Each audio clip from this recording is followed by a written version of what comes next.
আমার প্রিয় বন্ধুরা, আজ চলো তোমাদের দেখাই এই ভারতবর্ষের অনেক অনেক সুন্দর ও মনোরম স্থানগুলি, যে জায়গাগুলো সারা পৃথিবীর মানুষের মনের মধ্যে জায়গা করে নিয়েছে। চলো আজ তারই একটু একটু ঝলক দেখে আসি। আজ তোমাদেরকে বলবো সব থেকে সৌন্দর্যতম জায়গা, যে সবসময় 1 নম্বর দখল করে রাখে, সেটা হচ্ছে কাশ্মীর। এর আরও একটা নাম আছে, যেটাকে আমরা ভূস্বর্গ বলে থাকি। এখানে এত সুন্দর সুন্দর জায়গা আছে যে আপনি ঘুরে শেষ করতে পারবেন না। যেমন ধরুন না, অপূর্ব পর্বতঢাল, ডাল লেক, গুলমার্গ, সোনামার্গ, আর একটা বিশেষ জায়গা হচ্ছে পহেলগাঁও।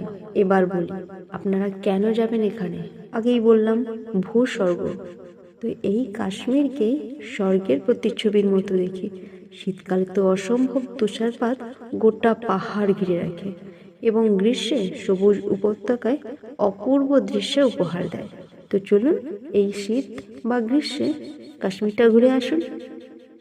এরপর যার স্থান, তার নামটা নাই বা বললাম, আগে ঘুরে নিই, তারপর নাম বলবো। সোলাং ভ্যালি, রাতাং পাস, প্রাচীন মন্দির, কি মনে পড়েছে কোন জায়গার কথা বলছি? যাবেন নাকি? ট্রেকিং, পর্বত আরোহী, স্কিইং, প্রাকৃতিক সৌন্দর্য একদম মন ভরে যাবে। তো যাই হোক, নামটা এবার বলি, মানালি। চলুন ঘুরে আসুন মানালি। তবে হ্যাঁ, শীতকালে কিন্তু অবশ্যই যাবেন। এরপর চলুন একটু মেঘালয়টা ঘুরে আসুন। মেঘের রাজ্য যাকে বলা হয়, অসম্ভব সৌন্দর্যের একটা জায়গা, মনোরম পরিবেশ, আপনার মন মুগ্ধ হয়ে যাবে। চেরিপুঞ্জি অবশ্যই যাবেন। আর মাওলিলাম, এটা না যদি ঘুরেন তাহলে তো জীবনটাই ব্যর্থ, তাই না? এশিয়ার মধ্যে সব থেকে পরিচ্ছন্ন গ্রাম হিসেবে এনাকেই আমরা চিনি। এখানে আবার জীবন্ত শিকড়ের সত্যিও রয়েছে। সত্যি, আর কেন যাবেন না এখানে?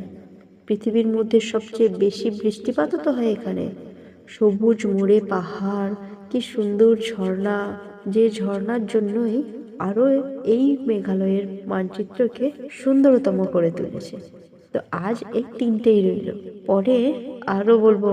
তার জন্য ইউটিউব থেকে দেখলে সাবস্ক্রাইব করে আমার পাশে থেকো।